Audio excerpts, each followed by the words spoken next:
Now take a breath.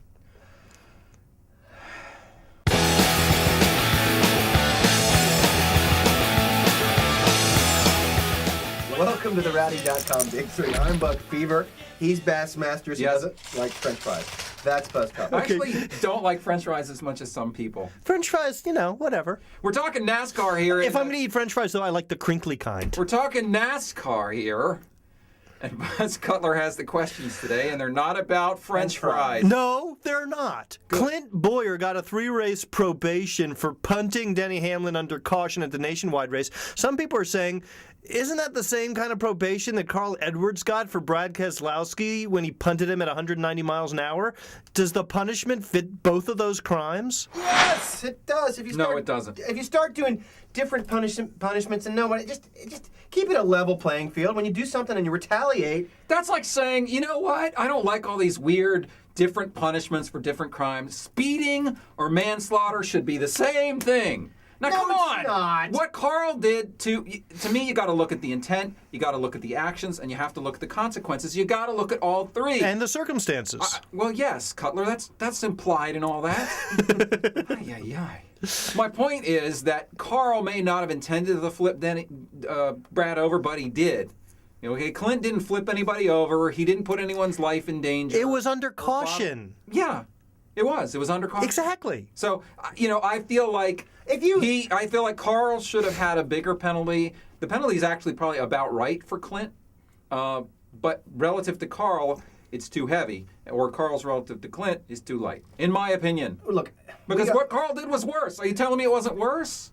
It was worse. The intent is to wreck somebody purposely. It doesn't matter whether you do it during the race or you do it during the caution. If you give him less of a penalty, then all of a sudden our cautions are going to become wreck fests. They are? Why? Because if you're going to retaliate, then you would only retaliate during the caution.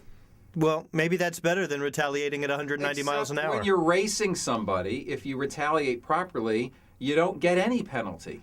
Right? I mean, who else has been penalized for? Has there been no retaliation this year? No paybacks this year at all, except for that one. Malarkey. All right. Speaking of malarkey, Sam Hornish Jr.'s driving career. Tom Jensen points out over at SpeedTV.com that Hornish has finished 28th or worse in 7 of 12 races this season. Do we still believe Roger Penske's assertion that he'll be back next season?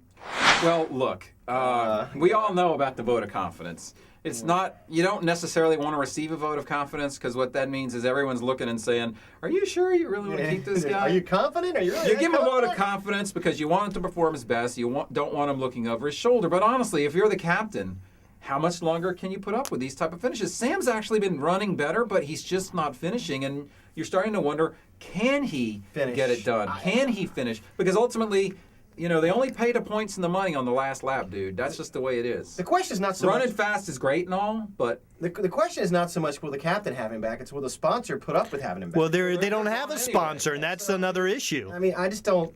Would a potential sponsor come on board to sponsor Sam Hornish in the 77 car? Maybe that's the question. This reminds me so much of Kasey Mears' career. I mean, everybody thinks he's a nice guy, but he never seemed... And everyone sees some potential, too. Yeah, totally sees potential in him. And Richard Childress said it time and time again, but at some point... You throw up your hands and you make a change. Potential don't pay the bills. Issue number 3.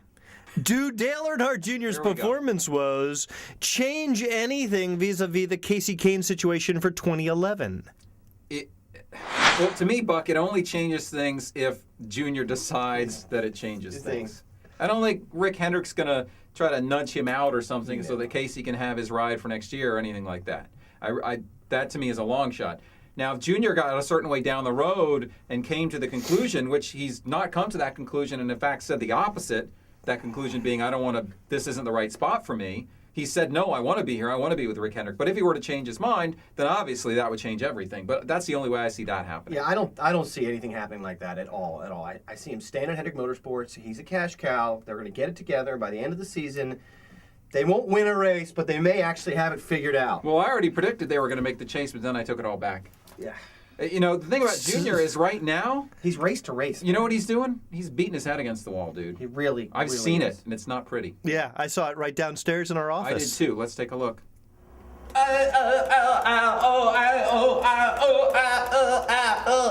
See what I mean? He's not happy right now. But Buck Fever says he's going to have it turned around by the end of the season. He is. He's going to have it fixed by the end of the season. Okay, it's Buck. not a crazy prediction, but I just say fixed. but last October, I think we were at Charlotte. The last time we were at Charlotte, he said he was lost. Well, we're at Charlotte again, and he's still lost. So get him a new compass and a different map. Desperately. All right, that has been your Rowdy.com Big Three for today for Buck Fever and Buzz Cutler. Thank you for those magnificent questions, Buzz. You're welcome, Bass. We'll see you next time on the Rowdy.com Big Three. Do join us at Rowdy.com. There's a lot of stuff going on over there. A lot of blogs, a lot of back and forth conversation. This sucks. Rowdy.com. Say it like it is. Say what like it is? Rowdy.com.